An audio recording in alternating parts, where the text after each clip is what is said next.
m'avais vous lire donc la déclaration liminaire de notre point de presse d'aujourd'hui. Mesdames, Mesdemoiselles, Messieurs les journalistes, honorables invités, chers camarades, je voudrais d'emblée vous remercier au nom du secrétariat exécutif de nous avoir fait l'honneur de répondre à notre invitation. Aujourd'hui, nous sommes à la croisée des chemins, aussi bien pour la CNTS Force du Changement que pour notre syndicat professionnel SNTPGS en sa qualité de membre fondateur.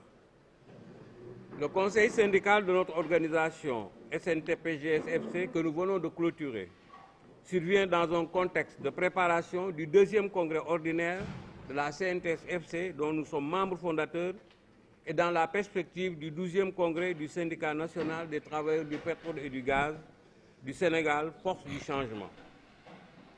C'est dans cette ferveur militante que le secrétariat exécutif national réitère son soutien à la candidature du camarade Cheikh Diop, ancien secrétaire général et président actuel du SNTPGS-FC, au poste de secrétaire général de la CNTS Force du Changement lors du prochain congrès. Le conseil syndical que nous venons de terminer a entériné cette proposition dans sa résolution. Par ailleurs, le conseil apprécie à sa juste valeur le bilan du syndicat depuis le dernier congrès. Le conseil se félicite largement du bilan positif qui se résume à 2 conventions collectives négociées et conclues et un 3e pacte social sectoriel qui renforcera considérablement le pouvoir d'achat des travailleurs du secteur pétrolier. Concernant la convention collective du pétrole et du gaz, le Conseil se désole de l'application biaisée qui laisse en rade les personnels des stations-service en gérance directe dans toutes les sociétés concernées par cette situation de gérance directe. Par ailleurs, l'administration du travail retarde l'arrêté d'extension de la convention collective du sous-secteur transport hydrocarbures depuis sa signature en 2021, créant ainsi une concurrence déloyale entre les sociétés de transport d'hydrocarbures qui appliquent et celles qui n'appliquent pas. Le Conseil demande la révision de la loi 98-31 du 14 avril 1998 portant libéralisation de l'activité de l'aval pétrolier qui donne libre accès aux investisseurs nationaux à l'importation, le stockage, la distribution et le raffinage des produits pétroliers. Dès lors, le secteur connaît beaucoup de nouveaux acteurs nationaux qui opèrent dans le secteur. Conscients de ces nouveaux arrivants dans le secteur du trading pétrolier, gazier et de la distribution, sont loin d'avoir les mêmes capacités techniques, professionnelles et financières que les majors qui capitalisent une solide expertise dans la profession.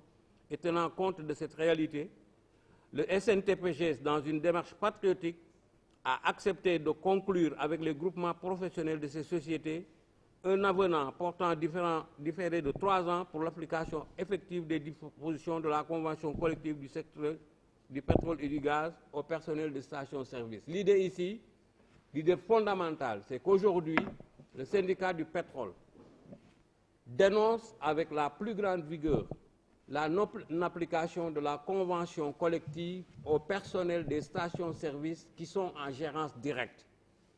Nous le réclamons et nous allons nous donner les moyens d'appliquer cette convention dans les stations-service. Le dernier point, c'est au niveau du WARF pétrolier, établissement classé et de surcroît, la vétusté de certains bâtiments est visible à tous les endroits. Certains sont aujourd'hui fermés à tout usage. Le terminal pétrolier de Dakar est le seul endroit de déchargement des produits pétroliers raffinés qui alimentent le Sénégal et le Mali. Sur ce point, nous avons déjà le quai 910 de Oryx Sénégal qui est hors service depuis très longtemps et que l'État, les autorités n'arrivent pas à réparer. Dès lors, comment comprendre qu'un tel endroit du port autonome où transitent d'énormes quantités de carburant soit difficile d'accès, encombré et pollué? Ceux qui travaillent dans le port connaissent aujourd'hui d'énormes difficultés, rien que pour accéder à leur poste de travail. Malgré ce tableau sombre, la construction d'un port vraquier et d'un nouveau terminal pétrolier à Sendou Ndayane constitue un espoir aux inquiétudes des opérateurs économiques des usagers du port pour atténuer les souffrances et les populations. À ce jour, ce port n'est pas opérationnel. Vivement la mise en service prochaine de ces nouvelles infrastructures en chantier depuis fort longtemps. Je vous remercie de votre aimable attention. Je suis le secrétaire général du syndicat national des travailleurs du pétrole et du gaz du Sénégal, affilié à la Synthèse FC. En fait, nous sortons d'un conseil syndical. Vous savez, dans la vie des syndicats, à des moments donnés, il faut s'arrêter, évaluer. C'est le cas aujourd'hui parce que nous étions en fin de mandat. Pour rentrer dans la légalité, nous avons tenu à nous conformer au texte. En faisant ce conseil syndical qui vient de prolonger le mandat d'1 an. Ils l'ont dit dans les textes et autres, ce n'est pas un problème de confort, mais compte tenu des enjeux, il ne fallait pas se précipiter. Il fallait renforcer nos équipes, ce qui a été l'objet de la motion d'aujourd'hui qu'on vient juste de voter. Et il n'y a qu'un congrès de notre centrale se profile à l'horizon. Nous nous sommes fait le devoir de porter la candidature de notre président Cheikh Diop, qui est là à côté, qui a rendu beaucoup de services au secteur du pétrole. Parce que dans le portage des revendications, il faut des gens outillés pour pouvoir aujourd'hui amener le curseur à un niveau où nous ne pouvons pas atteindre aujourd'hui. Ça a été le cas aujourd'hui. On vient de sortir de ce conseil syndical qui nous fait transiter sur quelques préoccupations du secteur qu'on a énumérées dans le texte liminaire pour faire la conférence de presse parce qu'on a des problèmes sur lesquels l'autorité a été saisie, notamment l'intégration des pompistes en gérance directe. Vous savez, on a une convention collective qui, dans son premier préambule, dit que tous ceux qui sont attachés dans le cœur de métier devraient être dans la profession. Mais le constat qu'on fait, c'est que les majors, en fait, sont sur toute la profession, ils sont grossistes, demi-grossistes et autres. Ils prennent sur toute la chaîne de valeur. Ce n'est pas normal. Les travailleurs des stations sont des pères de famille qui ont droit à être affectés. Soit ils les mettent dans la profession ou ils libèrent les stations. Ça, c'était la première préoccupation. La deuxième, comme ils l'ont dit, on a la vétusté de nos installations au niveau du port. Le quai 910, il vient de le dire. Vous vous rendez compte des quais de déchargement qui prennent autant de quantité. Ça favorise, je ne ferai pas de la publicité. Par exemple, le quai 910 empêche à une certaine de nos entités d'utiliser 2 bacs. C'est véritablement un problème. On avait en chantier un autre port, le port de Ndayan. Le quai n'est pas opérationnel. Alors que des investissements sont faits à ce niveau par nos employeurs. Mais rien ne se décide jusque-là. Ça ne peut pas bouger. Et ça, c'est des trucs non seulement d'urgence. L'arrêté d'extension. L'arrêté qui nous bloque d'ailleurs, parce qu'on a eu 2 conventions collectives dans le secteur. La convention pétrole, que tout le monde n'applique pas d'ailleurs. On va s'y mettre pour que tout le monde applique. Mais ici, le facteur bloquant, c'est l'arrêté d'extension. Que l'autorité peine à mettre à servir. Vous vous rendez compte, un acte administratif. Je crois que vraiment, on a assez négocié, on a assez tendu la main, mais il faut qu'on comprenne qu'il est temps. Parce que pour une convention signée depuis 2021, ça constitue même une concurrence déloyale. Je crois qu'à ce niveau, il va falloir. Maintenant, sur la loi 90, comme il a dit sur la libéralisation, il faut qu'on revisite.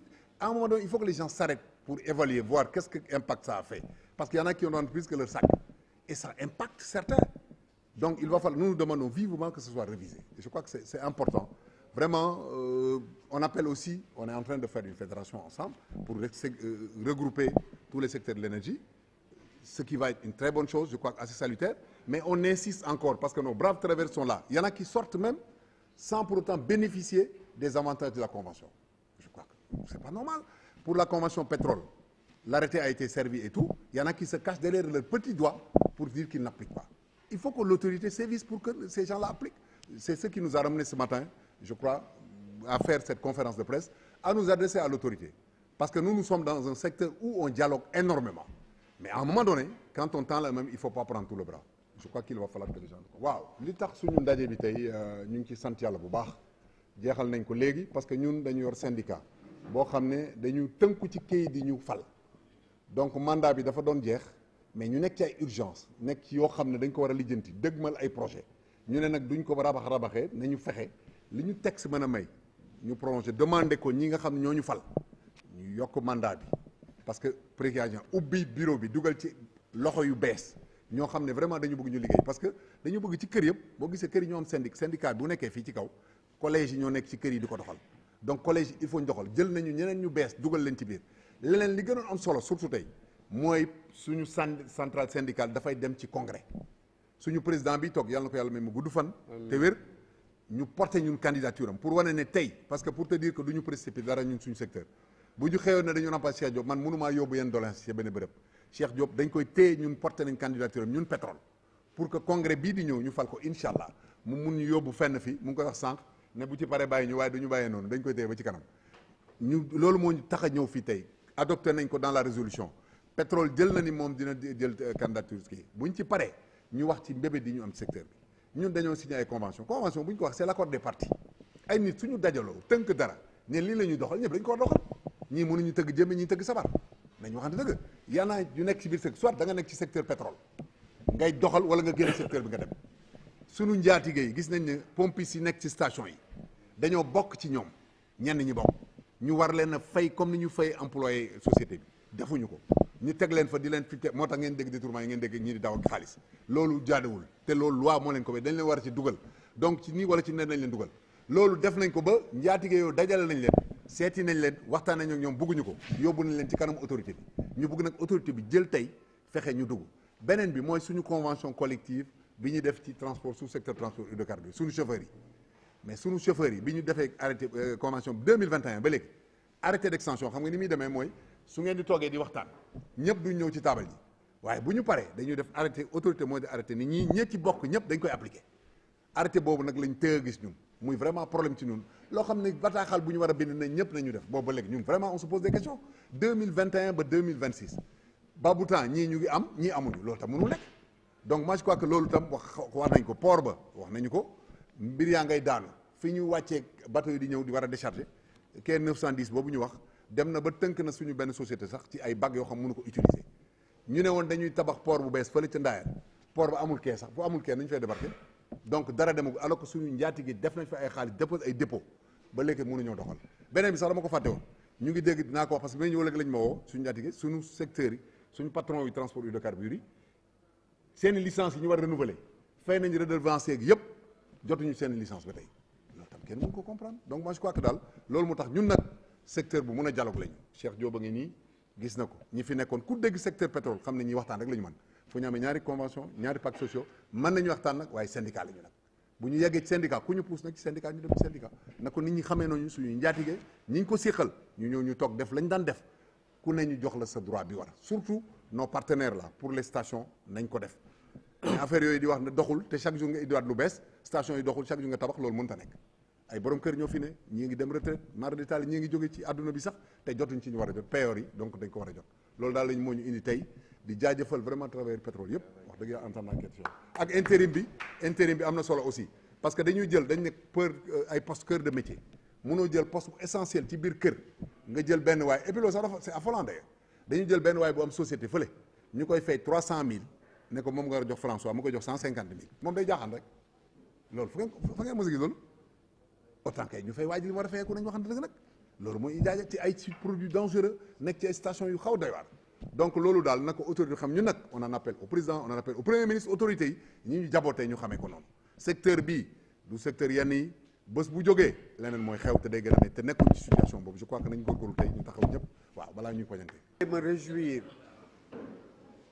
de ma candidature qui a été portée par mon secteur, le secteur du pétrole, au prochain congrès de la synthèse force du changement. Je m'engage à honorer cette candidature une fois élu. Je m'engage également à faire progresser la revendication au niveau du pays, au niveau international, mais également au niveau sectoriel. Pour les résolutions du Conseil, la synthèse force du changement s'engage également à accompagner le secteur du pétrole pour que les personnels des stations-service qui sont en gérance directe soient couverts par la Convention du pétrole. Ça, on ne va pas transiger. La synthèse force du changement va également accompagner le syndicat du pétrole pour organiser l'ensemble des personnels des stations-service. Les personnels des stations-service sont les parents pauvres du secteur du pétrole. Nous nous engageons à les encadrer, à les organiser pour de meilleures conditions de travail de ces personnels-là. Voilà ce que je voudrais compléter. Et encore une fois, je vous remercie.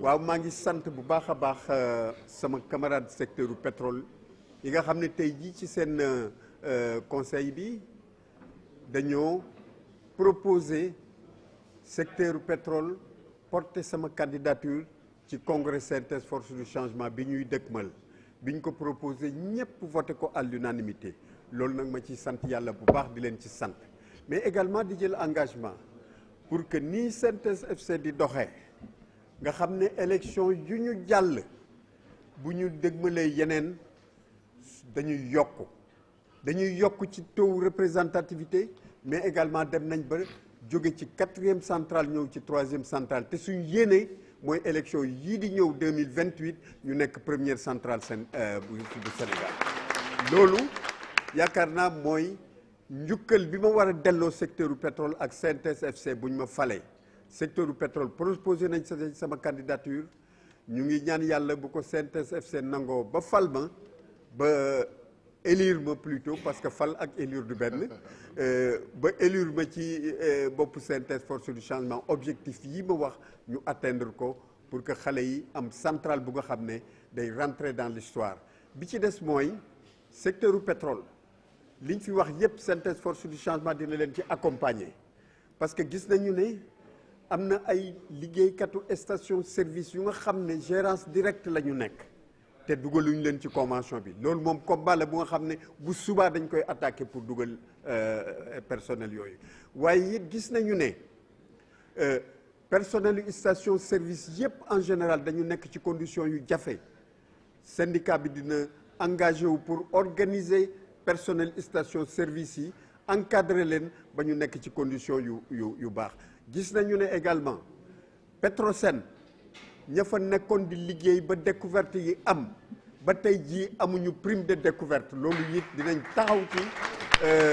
ci taxaw ba nguur gi jox leen seen prime de découverte parce que ay jàmbaar lañ ñu nga xam ne liggéey bi ñu def ci secteur du pétrole liggéey bi ñu def ci économie pétrolière bi il faut que ñu jox leen seen prime de découverte loolu it synthèse FC dina ci accompagner syndicat bi pour que ces primes de découverte là soient payées parti boobu nag waxuma ko ci français. La synthèse force du changement s'engage aux côtés des travailleurs du pétrole pour que ceux de Petrosen qui ont eu à abattre un travail important des années durant pour parvenir à cette découverte de rang mondial, ils ne sont pas encore bénéficiaires de primes de découverte. Le syndicat et la centrale s'engagent à leur côté pour que ces primes de découverte-là soient payées comme ça se passe dans tous les pays du monde. Voilà, camarades, ce que je voudrais dire. Merci beaucoup.